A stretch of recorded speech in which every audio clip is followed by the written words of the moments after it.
Vendredi 5 juillet, bonjour à toutes et à tous, bienvenue dans cette nouvelle édition du journal de la rédaction. Merci de votre fidélité, comme d'habitude on démarre par vos prévisions météo. C'est l'été décidément dans la région, avec quelques voiles nuageux et des températures peut-être un peu fraîches ce matin au lever du jour, mais aujourd'hui dans la journée, cet après-midi tout va bien se passer. Du soleil pour tout le monde du littoral à la métropole lilloise, malgré parfois quelques voiles nuageux sans conséquence. Et les températures, elles, je vous le disais un peu fraîches au lever du jour, seront très agréables cet après-midi. 22 degrés à Dunkerque, 23 à Calais, 24 degrés à Saint-Omer et jusqu'à 27 degrés cet après-midi à Lille pour les maximales. Les prévisions météo complètes bien sûr après ce journal. À la une, aujourd'hui ce vendredi, les résultats du bac annoncés ce matin. Mais hier soir, durant quelques instants, les résultats ont fuité sur le site de l'Académie de Lille. Certains ont pu consulter en avance leurs résultats avant que le lien ne soit bloqué. Un problème de plus pour une édition 2019 décidément chaotique. Depuis plusieurs mois, vous le savez, des enseignants dénoncent la réforme du bac annoncée par le ministre de l'Éducation nationale, Jean-Michel Blanquer. Et certains ont ainsi maintenu jusqu'au bout la grève des corrections de copies. Selon les chiffres, on estime entre 30 000 et 137 000 le nombre de copies qui étaient encore bloquées hier soir, ce qui pose évidemment problème.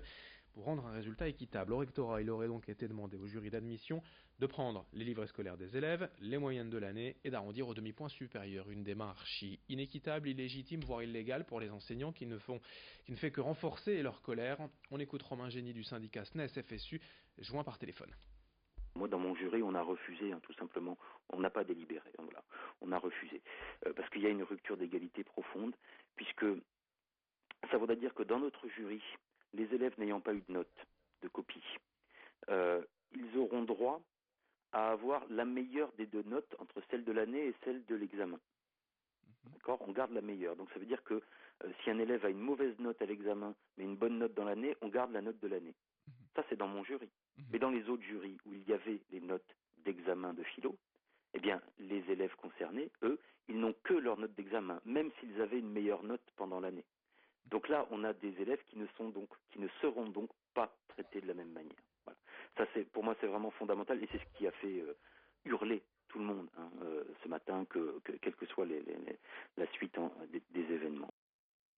Autre actualité du jour dans la région, l'ouverture du Main Square Festival à Arras ce vendredi, le plus grand festival de la région jusqu'à dimanche. 150 000 personnes vont se succéder au cœur de la citadelle pour une vingtaine de concerts. Mais comment s'y rendre sans galérer, le train ou la voiture, quel parking, comment payer sur place et quelle météo prévue pour ces 3 jours. Toutes les infos pratiques avec Lucille Constant. Le Main Square, c'est ce week-end, mais avant de vous laisser profiter de Angèle, Ben Harper ou encore Skip the Use, on a tenu à vous donner quelques petits conseils pour vivre au mieux votre festival.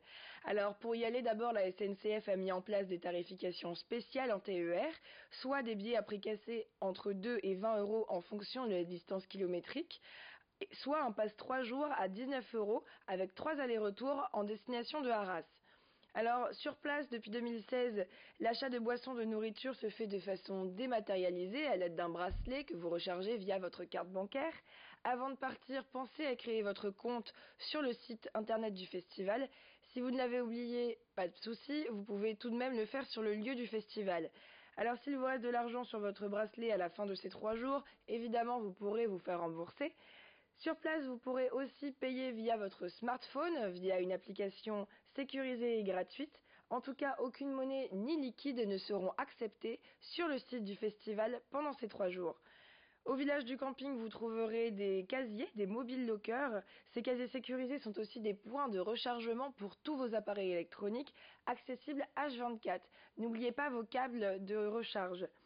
La météo annonce du soleil pour ces 3 jours avec des températures aux alentours des 20 degrés. Pensez à bien vous hydrater, à garder des temps à l'ombre pour éviter au maximum une insolation et profiter pleinement des concerts. Et jusque-là, nous vous souhaitons un bon festival. Merci Lucille pour ces infos. La dernière journée de cours à l'école primaire aujourd'hui, les résultats du bac Ce soir, c'est le début des vacances pour beaucoup de monde et sur les plages du littoral, les sauveteurs sont prêts pour assurer la sécurité des baigneurs. À Berck-sur-Mer, la plage fait près de 7 km et bien évidemment la zone de baignade surveillée est plus réduite. Mais au quotidien, ces maîtres nageurs sont épaulés par des CRS qui, eux, ont la charge d'assurer l'ordre public et le respect des lois. Sur la plage, les délits les plus fréquents sont les vols de sacs, de smartphones, de bijoux, alors que les vacanciers sont à l'eau et moins attentifs à leurs affaires. Explication recueillie par Corentin Escaillé. Depuis les événements qui se sont faits, le plan Vigipirate est toujours en vigueur, donc on est porteur de notre arme de service en discrétion. Et aussi, on a notre matraque ou notre bâton de défense, et on a aussi on est doté de conteneurs lacrymogènes, c'est-à-dire pour disperser en cas de bagarre ou en cas d'émeute, parce que ça peut être des gens qui sont 10, 15 voire plus, et voire alcoolisés. Donc il faut faire face à déjà arrêter tout ce qui est dangereux, tout ce qui est danger, et puis après pouvoir intervenir sans danger, pour nous. Demain, samedi, c'est le grand départ du Tour de France depuis la Belgique et Bruxelles. Pour votre info, sachez que le peloton fera un très court passage dans le département du Nord, lundi lors de la 3e étape entre Binche et Épernay, 45 km sur les routes de la région. Mais si je vous en parle aujourd'hui, c'est surtout pour évoquer la société 100% régionale qui assure depuis près de 30 ans toute la visibilité du Tour, tous les affichages, les panneaux, la décoration, la ligne d'arrivée. Tout est créé à Avelin, au sud de l'île, par la société Doublé. Et durant les 3 semaines du Tour, 80 salariés s'occupent tous les matins et tous les soirs de tout monter, remonter, démonter. Un travail énorme qui nous est présenté par le directeur commercial Philippe Biraud, passé il y a quelques jours par le plateau. Dès la fin de la précédente édition, nous sommes en collaboration avec Amaury Sport Organisation. On travaille donc dans le cadre de débrief. Voilà. On regarde tout ce qui a bien fonctionné et les points de progrès. Voilà. Ensuite, derrière, nous concevons et nous co-créons avec notre client de nouveaux produits que nous testons tout au fil de l'eau, durant l'année, sur d'autres épreuves. Voilà. Dès que vous voyez une marque à l'écran, voilà, dites-vous que effectivement les produits ont été confectionnés chez nous, dans nos ateliers, ici à Avelin, voilà, et posés sur les étapes.